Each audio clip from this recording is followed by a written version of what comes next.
Hey guys, what is up? RubiksLife here. Welcome back to the video. Today I'm going to teach you how to solve the edges on the 4x4.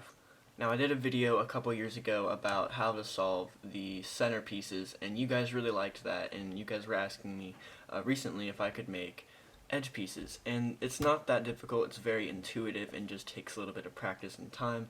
Now I'm not an expert on 4x4, however I am pretty good at doing the edge pieces in the centers, and I can do that in a decent amount of time. So I'm going to go ahead and scramble this cube up and then show you what to do. Excuse my computer. Let me turn that off.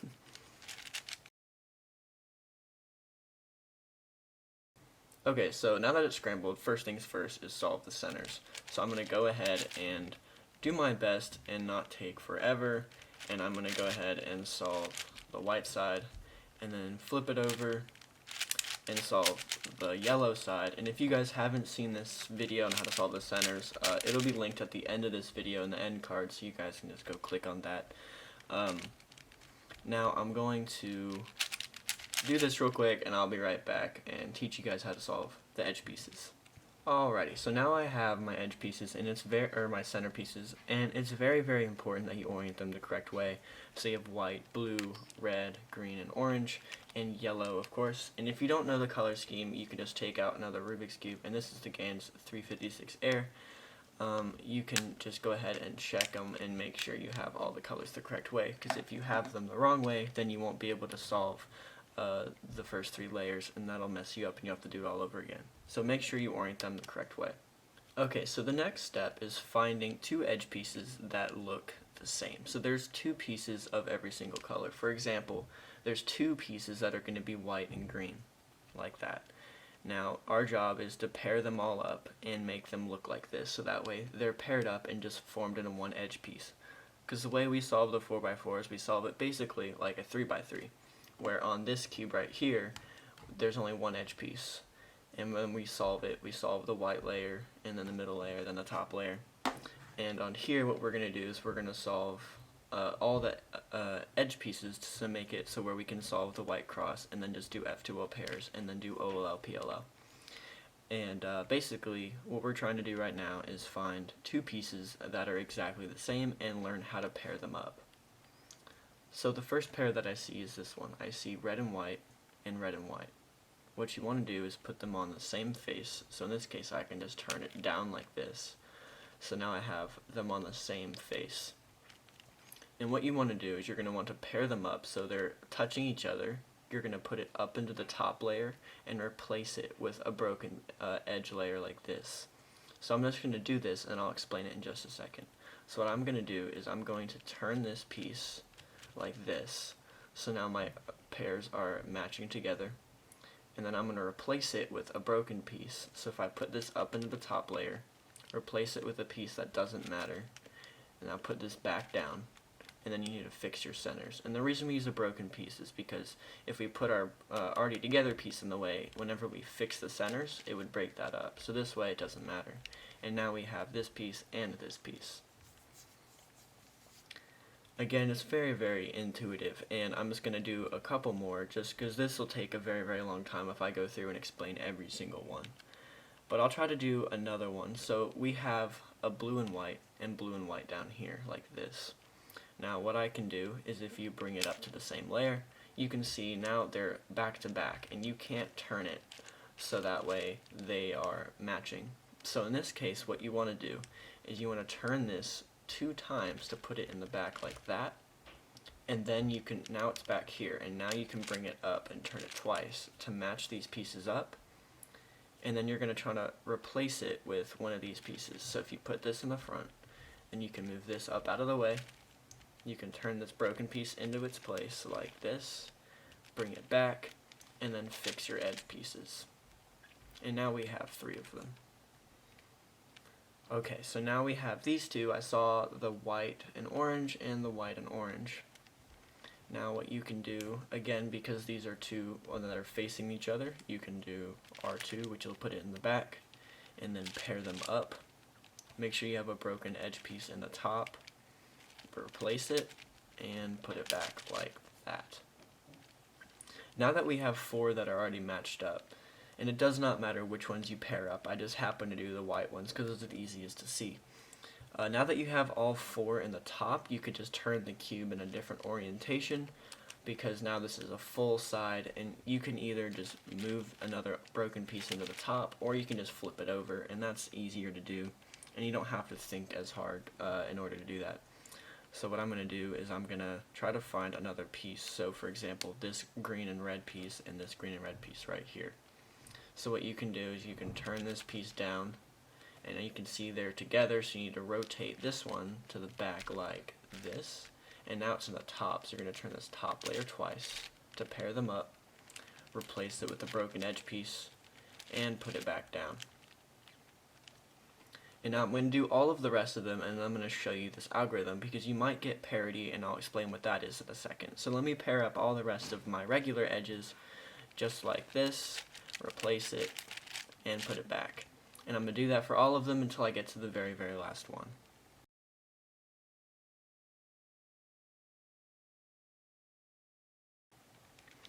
Okay, so now I've got to the very last one where all of my edge pieces are paired up, and now I just have 2 that are left over. So I've got the green and orange, and then blue and orange, and then I've got blue, red, blue, red.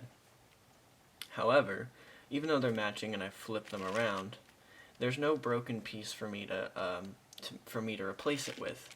So these are the very last 2, and this is something that you're gonna have to do, which is a parity algorithm, where you're gonna have to just switch this one with this one and this one with this one.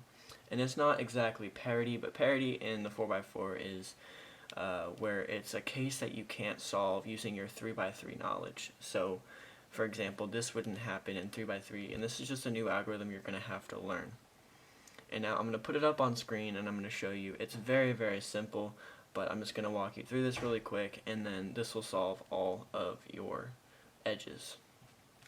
And another way you can see it is sometimes it's like this, and what you need to do is sometimes it'll be like this as well, where they're opposite of each other, and what you need to do is just turn it until they're on the same face and they're across from each other like this, so that one's on the left and one's on the right. Okay, so what you need to do is hold your cube so it is horizontal, so that way it's not like this way and they're not opposite colors like this, and they're not in this weird shape. You need to turn it so that they're horizontal with each other and the same color is on the same side. So like you can also do it like this, where they're on the same face like that. You can do this as well, so then there's red, red, and orange, and orange. It doesn't matter, but for me, I like seeing the blue color, because that's just, I don't know, blue's my favorite color. So I'm going to hold it like this, and what you need to do is do this algorithm. And then you're going to see on screen how it says D in lowercase d, and whenever there's 2 letters together, that means you're going to turn 2 of the layers. So you're going to do this D and this D, so both of the down layers. And then you're going to see capital R, which is just this, capital L, which is this, capital U, all the regular stuff in capital F. And then there's going to be cases where it's like FF, which is where you turn both of the layers, or RR, which is both of these, or LL. It's pretty self-explanatory once you get the hang of it, but if there's 2 letters, that means that you're going to turn both of the layers. So starting off this algorithm, we're going to do DD, which is this big chunk clockwise. And then you're going to do R, then you're going to do F prime, then U, then R prime, then F, and then the D counterclockwise. And as you can see, that solved our edges. So once you have your edges solved, you're going to go ahead and solve it like a 3x3. So you're going to go ahead and make your white cross like this, and like this, and like that. And now we have the white cross. And then you can solve it however you want to, whether you know beginner's method or CFOP. I'm going to solve it with F2L pairs because that's just quicker. So what I'm going to do is I'm going to go ahead and solve an F2L pair like this. And then I see these back here, which you can go like that. and then I see the blue and reds. It's basically just like solving a 3x3, so make sure you know how to do that first, because 1, that is much easier, and 2, that'll let you solve the first 3 layers. So now quickly I'm going to show you how to solve the last layer. My camera does not want to focus, so there we go. Now usually you would have parity, which is where there's an edge piece flipped or there's a case where you can't get it. But in this case, we're perfectly fine. And you can go ahead and just do your regular OLL algorithm to solve the top. And then you can just go like this, do your regular PLL, which I did the wrong one, of course, and that'll solve your 4x4. Now, in some cases, you're going to have it where the edge pieces are flipped and they're going to be oriented the wrong way, but I will make another video in the future about how to solve the last layer.